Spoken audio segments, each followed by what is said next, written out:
तंत्र है, ठीक है, और केतु हमारा मंत्र है।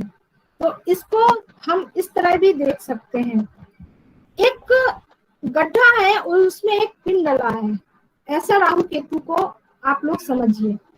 जहां अंधकार है, अंधेरा है, वह राहु है, जहां पॉइंट है वह केतु है।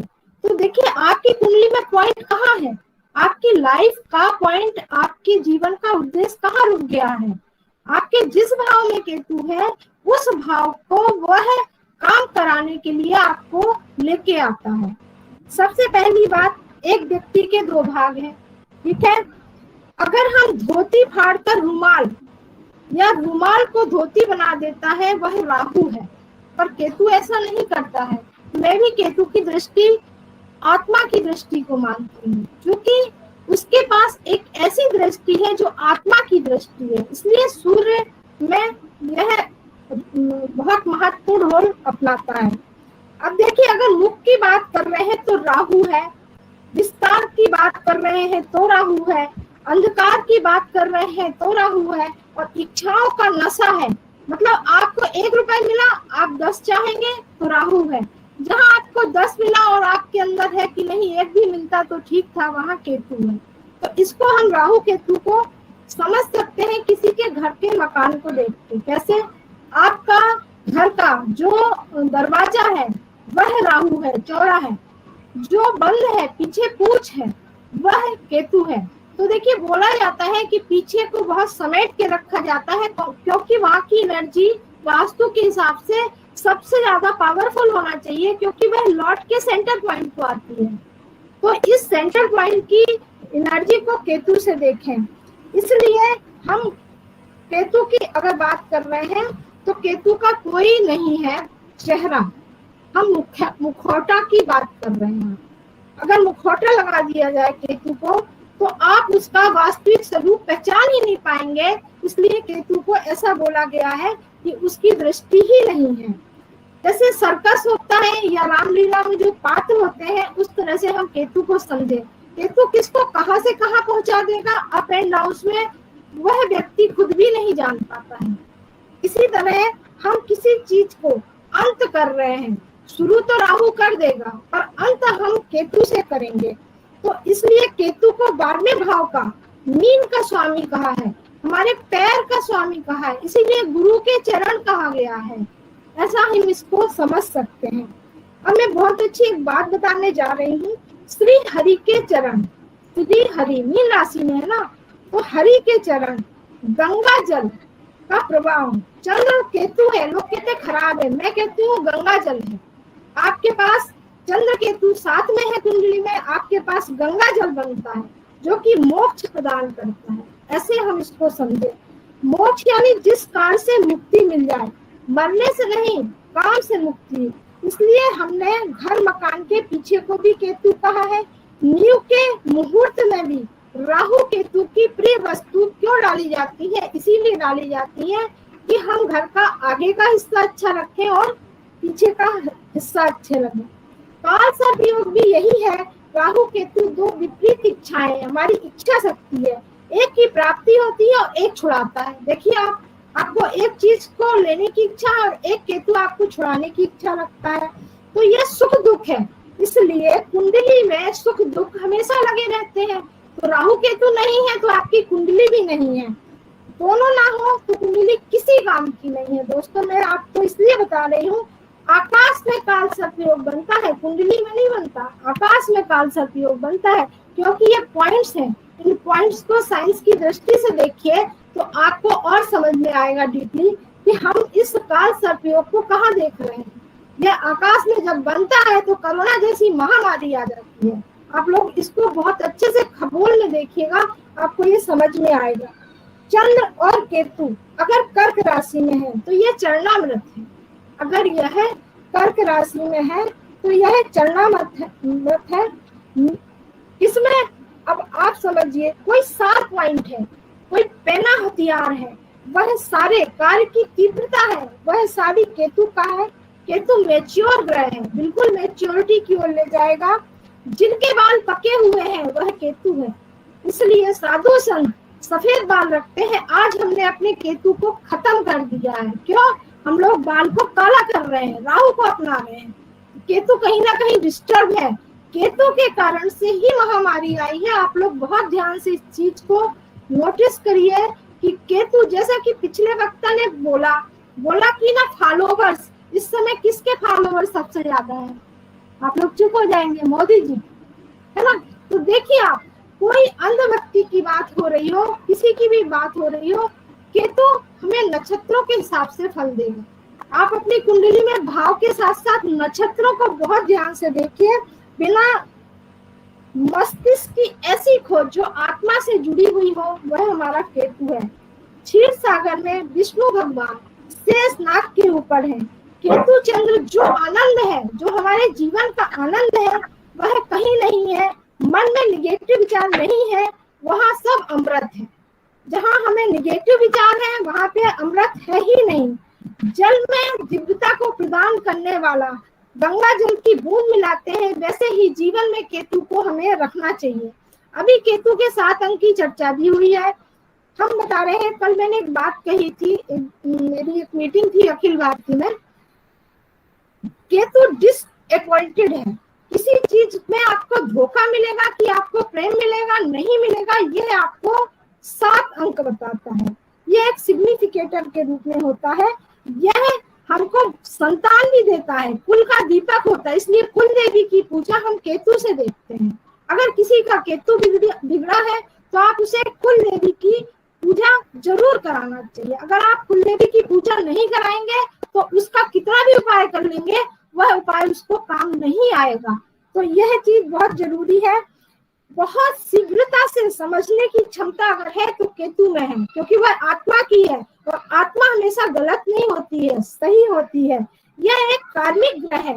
मैंने मेडिकल एस्ट्रोलॉजी में इसे जैविक गुण सूत्र यानी डीएनए का फार्मूला जो है वह केतु से जुड़ा हुआ है। इसका प्रतिनिधित्व करता है क्रोमोजोम्स का। जो क्रोमोजोम्स होते हैं वो हमारा केतु होता है। केतु एक्चुअली में रेट्रो होता है। राहु केतु हमेशा रेट्रो के फल देते हैं।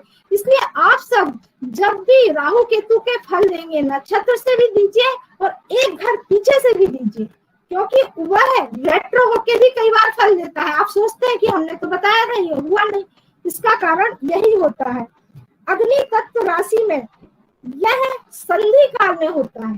संधि काल को समझ सकते हैं आप लोग। जब भी ट्रांसफर हो रहा होता है मीन से लेके हम जब भी मेष में जाते हैं तो वह संधि काल होता है। इसलिए गणनांत मूल भी यहाँ पे कहे गए हैं। अश्विनी नक्षत्र यानी नया करने की इच्छा। मैं तीनों नक्षत्रों को बहुत अच्छे से ऊर्जा को बता रही हूँ। नए करने की इच्छा शक्ति है। यह मृत संजीवनी विद्या है, यह ब्रह्म विद्या है। कहाँ पर है? यहाँ पर यह अश्विनी नक्षत्र में है। देवी चिकित्सक है। कौन है अश्विनी? देवी चिकित्सक है। ये आरोग्य भी देते हैं और आपको यौवन भी देते हैं। इसलिए मारीची ऋषि है। मारीची ऋषि क्यों है इसके कारण? क्योंकि उनका मतलब है प्रकाश। तो मारीची इसके हैं। समुद्र में अश्विनी जी आए थे तो बहुत सारी औषधियां लाए थे। उन औषधियों को समझना होगा। हम जब भी किसी की केतु की रिमेडीज कराएं तो समुद्र में रोग को हटाने की अद्भुत क्षमता है। आप समुद्र के जितने भी जो भी जड़ी बूटियां हैं, जो भी है, उनको यूज करिए केतु की रिमेडीज में, तो बहुत अच्छा फल देंगे। साथ ही साथ राहु जब रोग देते हैं तो ठीक नहीं होता है जल्दी। अगर हम केतु की रिमेडीज देंगे तो राहु जल्दी ठीक होंगे। आपको ये समझना होगा। साथ ही साथ राहु केतु बहुत रहस्यमय ग्रह है। किसी विद्या को समझना बेहद मुश्किल है। अगर हम सुई की नोक को समझ सकते हैं तो आसमान के विस्तार को भी समझ सकते हैं। दोनों ही स्वभाव में रहस्यमय है, अचानक ही देते हैं। इसके साथ साथ सिंह के मघा की बात कर रहे हैं। बलवान है, उत्कृष्ट है, पर सिंह का मघा परोपकारी है। परोपकारी क्यों है? क्योंकि आत्मज्ञान, यहाँ पे कौन सा ज्ञान मिल रहा है हमें? आत्मा का ज्ञान। आत्म साक्षात्कार का कारक मघा नक्षत्र होता है। यह जेनेटिक कोड है। यहाँ पे हमारा जो जेनेटिक कोड होते हैं वह है। ये पूर्वजों के देवता माने गए हैं। जिनको भी मतलब कैसी बीमारियां वंशानुगत यानी जिनको हेरिडिटी बीमारी है उसका कारण, उसके दोषों को अगर देखना है तो मघा नक्षत्र को जरूर देखिए। अगर उसकी कुंडली में जिस भी राशि में या जिस भी ग्रह के साथ मघा नक्षत्र जुड़ रहा है उसको जेनेटिक बीमारी होने की बहुत सारी संभावना है, और यह पीढ़ियों दर पीढ़ियों चलती है। तो ये जेनेटिक वंश परंपरा के रूप में होता है। क्योंकि यह जल तत्व है। आप अभी ध्वजा की बात कर रहे थे, ध्वजा सिर्फ मघा में फहरती है, ध्वजा सिर्फ मघा में फहरती है क्योंकि सिंह राशि होती है, इसलिए दशम भाव का कारक तत्व है। और इसके ऋषि अंगिरा ऋषि है। अंगिरा ऋषि क्यों है? अंगारा सा दहकता हुआ रूप, ऐसा समझ सकते हैं, इसलिए इसको माना गया है। हम अब धनु मूल नक्षत्र की बात कर रहे हैं। बिच्छू का डंक, अगर आप देखिए अभी मूल ने समूल नष्ट किया। धनु राशि का जब केतु आया उसने समूल नष्ट कर दिया। जब से धनु राशि के केतु आए हैं मैंने देखा था कुछ चीज बिल्कुल नष्ट होने वाली है। अब क्या नष्ट होने वाली नहीं समझ में आती है। भाई विद्वान है हम, पर हम भगवान नहीं है। तो कोई चीज नष्ट होने की ओर थी, और जितने भी बैक्टीरिया विषाणु का कारक यहाँ पर मूल होता है, क्योंकि जड़ है, जड़ के अंदर बहुत सारे ऐसे जीव जंतु पनपते हैं, जैसे कि कोरोना वायरस था, है ना। तो औषधीय निर्माण के लोग या रोग चिकित्सा की बात हम कर रहे हैं, क्योंकि वैक्सीन बन गई, बहुत सारी वैक्सीन बनी, बहुत सारे लोगों ने जीव रक्षक गोलियां खाई, आयुर्वेदिक में भी खाई, सब में खाई, इसीलिए खाई क्योंकि इस समय मूल नक्षत्र था। मूल नक्षत्र हमें देवी नती यानी काली इसकी कारक थी, काली देवी इसकी कारक थी। यहाँ पर नवादा भक्ति देखना है, किसी की 9 तरह की भक्ति देखना है तो मूल नक्षत्र से आप देख सकते हैं। वहीं पर कोई खोज हो रही हो, रिसर्च का कारक होता है मूल नक्षत्र, इसलिए यहाँ वैक्सीन की खोज हुई, बहुत वैक्सीन बन रही है, इसीलिए खोज हो रही है। यह वायु तत्व है, इसमें यह प्राण शक्ति का कारक है, इसलिए ऑक्सीजन की कमी हुई थी दोस्तों, क्योंकि यह प्राण शक्ति का कारक है। और पुलस ऋषि इसके वो थे। इस तरह से अगर देखा जाए तो अश्विनी हमारे आत्म भाव का है, मघा पुष्ट हुआ नक्षत्र है, और मूल हमें परम पर पहुंचाता है। यानी किसी को अगर अहंकार है तो एक सीमा तक ही होता है, जब मेष में आता है और उसके बाद वह मघा तक जाता है, और जैसे ही मूल पे जाता है सारे लोगों के अहंकार नष्ट हो गए और सब अपनी औकात पे आ गए, और सब जमीन में पैदल चल रहे थे और घरों में बंद हो गए। तो यह ताकत थी केतु के नक्षत्र की। कालिदास जी ने राहु केतु को उच्च और सशक्त बताया है, धनु में केतु उच्च का बताया है, मीन में स्वामी केतु बताया है। इसी तरह केतु को तीसरे भाव में सबसे ज्यादा शुभकारी माना है। दंडी स्वामी मठाधीश की जो बात हो रही थी, ये एक चर्चा का बहुत बड़ा विषय है, इस पे जरूर चर्चा होना चाहिए।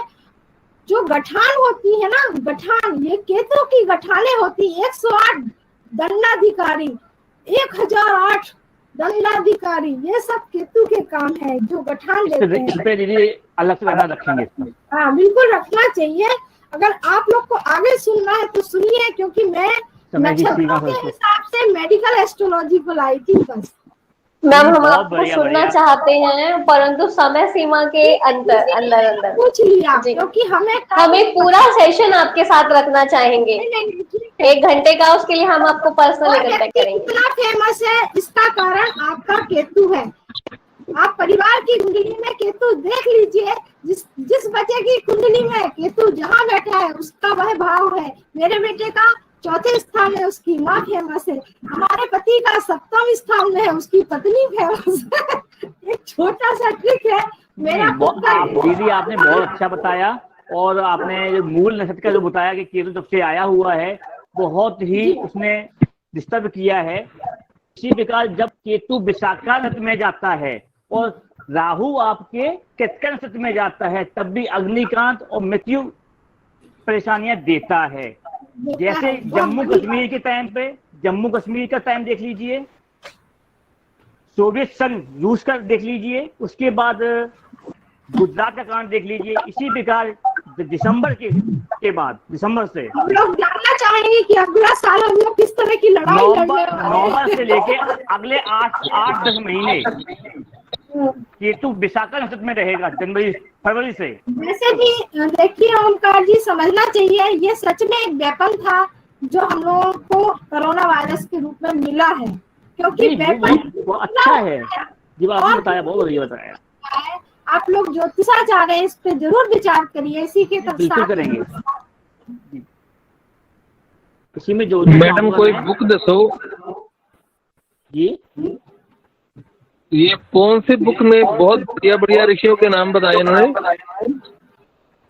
वो आपको बता दिए जाएंगे। जी जी। और कृतिका नक्षत्र में जब राहु जाएगा और विशाखा नक्षत्र में केतु जाएंगे, ये पीरियड बहुत ही